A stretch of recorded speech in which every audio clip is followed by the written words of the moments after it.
గోదావరి జిల్లాలో కాలుష్యం ప్రమాదకర స్థాయికి చేరింది.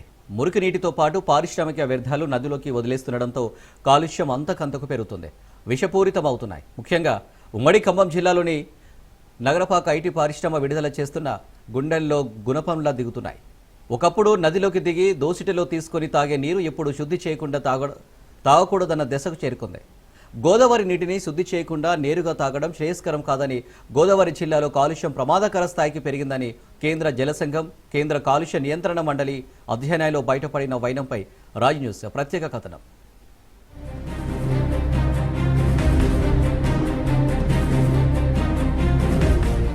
మహారాష్ట్రలోని త్రయంబకేశ్వర్ వద్ద పశ్చిమ కనుమల్లోని పర్వత శ్రేణుల్లో జన్మించే గోదావరి ప్రధాన పాయ మహారాష్ట్ర, తెలంగాణ, ఆంధ్రప్రదేశ్ మీదులుగా 1465 కిలోమీటర్ల దూరం ప్రవహించి అంతర్వేది వద్ద బంగాళాఖాతంలో కలుస్తుంది. దారిలో పూర్ణ, ప్రాణహిత, ఇంద్రావతి, శబరి, ప్రవర, మంజీరా, పానేరు ప్రధాన ఉపనదులు కలుస్తాయి.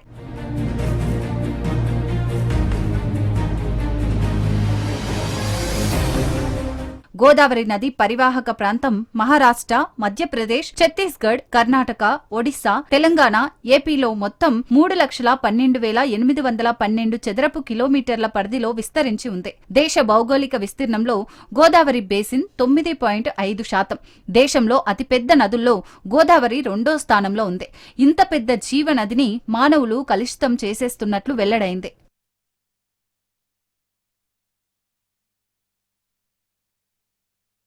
భద్రాద్రి కొత్తగూడెం జిల్లా సారపాక వద్ద 1978లో ఏర్పాటైన ఐటీసీ పేపర్ మిల్లు క్రమక్రమంగా ఉత్పత్తి సామర్థ్యాన్ని పెంచుకుంది. ప్రస్తుతం 7 మిషన్ల ద్వారా రోజుకు 3,000 టన్నుల చొప్పున నెలకు 90,000 టన్నుల పేపర్ ఉత్పత్తి చేస్తోంది. ఫ్యాక్టరీలో పేపర్ తయారీకి అవసరమైన నీటిని పక్కనే ఉన్న గోదావరి నది నుంచి భారీ పైప్లైన్ వేసి పైపుల ద్వారా నీటిని ఉపయోగించుకుంటున్నారు. ఐటీసీ పరిశ్రమ విడుదల చేసే రసాయన వ్యర్థాలను నేరుగా గోదావరి నదిలోకి విడుస్తూ ఉండడంతో గోదావరి నది కలుషితమవుతోంది. సాధారణంగా పరిశ్రమల్లో ప్రాసెస్ కోసం నీటిని ఉపయోగించిన తర్వాత వెలువడే కెమికల్స్ వాటర్ ను శుద్ధి చేసి రసాయనాల గాఢత 6 నుంచి 9 లోపల ఉండేలా చేసి గోదావరిలోకి విడుదల చేయాలి. కానీ ఇలాంటివేవీ చేయకుండా నేరుగా గోదావరిలోకి విడుదల చేస్తుండడం వల్లే గోదావరి కలుషితమవుతున్నట్లు స్థానిక ప్రజలు ఆరోపిస్తున్నారు.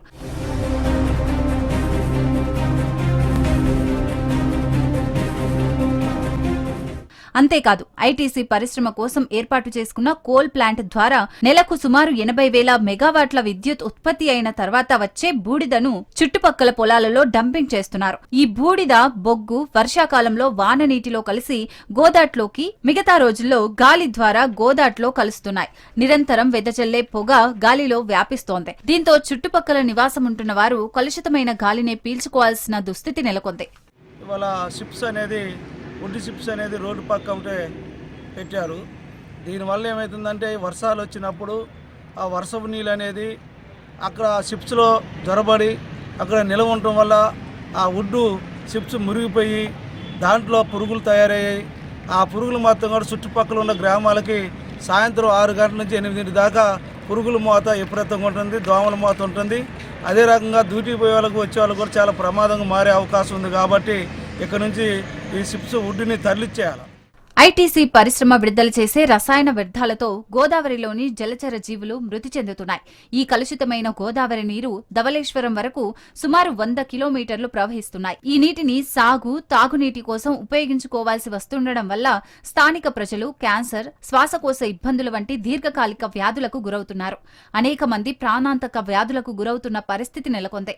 బూర్గంపాడు మండల పరిసర ప్రాంతాల్లో పలువురు క్యాన్సర్ బారిన పడి చనిపోయారు. పక్కనే ఉన్న భద్రాచలం పుణ్యక్షేత్రం శ్రీ సీతారామచంద్ర స్వామిని దర్శించుకునేందుకు వచ్చే భక్తులు గోదావరి నీటిలో స్నానం చేయడం వల్ల చర్మ వ్యాధులకు గురవుతున్న పరిస్థితి నెలకొంది. ఇప్పటికే కాలుష్యం పెంచుతున్న ఐటీసీ పరిశ్రమ ఇప్పుడు ప్లాంట్ ను విస్తరించే ప్రయత్నాలు చేస్తోంది. ఇందులో భాగంగా 2023 జూలై 14న భద్రాచలం పబ్లిక్ స్కూల్లో ప్రజాభిప్రాయ సేకరణ జరుపుతున్నట్లు వివిధ దినపత్రికలలో ప్రకటన ఇచ్చారు. ఈ మెగా ప్లాంట్ విస్తరణ చేస్తే బూర్గంపాడు మండలం శ్మశానంగా మారుతోందన్న ఆందోళన వ్యక్తమవుతోంది.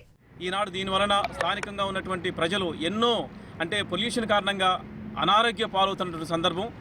ఈ యొక్క వాటర్ పొల్యూషన్, ఎయిర్ పొల్యూషన్ అని చెప్పేసి నానా సతమతం అవుతూ ఉంటే ఈ మధ్యలో సందట్లో సడేమి అన్నట్టుగా ఈ యొక్క వుడ్ చిప్స్ని తీసుకొచ్చి అనాథరైజ్డ్గా మరి ఎటువంటి పర్మిషన్స్ ఉన్నాయో లేవో మాకైతే తెలియదు. కానీ గుట్టలుగా ఈ యొక్క వుడ్ చిప్స్ని ఈ రహదారి పక్కన ఉంచి యథేచ్ఛగా గుట్టలుగా పోగు చేసి వారి యొక్క పబ్బం గడుపుకుంటున్నటువంటి పరిస్థితి నెలకొని ఉన్నది.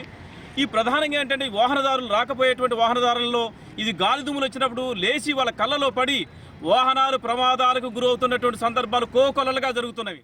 BIS ప్రమాణాల ప్రకారం తాగే నీటిలో ప్రమాదకర ఫీకల్ కోలిఫామ్ బ్యాక్టీరియా ఆనవాళ్లు ఉండకూడదు. కానీ గోదావరి జిల్లాలో ఫీకల్ కోలిఫామ్ మిల్లీలీటర్కు 4 నుంచి 7 వరకు ఉన్నట్లు కాలుష్య నియంత్రణ మండలి పరీక్షల్లో వెల్లడైనట్లు సమాచారం. ఇక టోటల్ కోలిఫామ్ బ్యాక్టీరియా లీటర్ నీటికి 50 లోపు ఉండవచ్చు. కానీ గోదావరి జిల్లాలో లీటర్ నీటికి 93 నుంచి 120 బ్యాక్టీరియాలు ఉన్నట్లు నిర్ధారణ అయింది. BIS ప్రమాణాల ప్రకారం లీటర్ నీటిలో ఘన వ్యర్థాలు TDS 0.5 గ్రాములు కలిసి ఉన్నప్పటికీ ఆ నీటిని తాగొచ్చు. కానీ గోదావరి జలాల్లో లీటర్ నీటిలో 8 గ్రాముల మేర ఘన వ్యర్థాలు ఉన్నట్లు పరీక్షల్లో వెల్లడైంది. అందువల్ల గోదావరి జలాలను శుద్ధి చేయకుండా తాగితే కలరా, మలేరియా వంటి వ్యాధుల బారిన పడే అవకాశం ఉందని నిపుణులు హెచ్చరిస్తున్నారు. దక్షిణ అయోధ్యగా పేరుగాంచిన భద్రాచలం శ్రీ సీతారామచంద్ర స్వామి సాక్షిగా పవిత్ర గోదావరి నది ప్రమాదకర స్థాయిలో కలుషితమవుతూ రోగాలకు నిలయంగా మారుతోంది. భద్రాచలం శ్రీ సీతారామచంద్ర స్వామిని దర్శించుకునేందుకు దేశ నలుమూలల నుండి వచ్చే భక్తులు సైతం ఈ కలుషిత గోదావరి నీటిలో స్నానం చేసి రోగాల పాలయ్యే పరిస్థితి ఏర్పడినా నివారించే వారే కరువయ్యారు.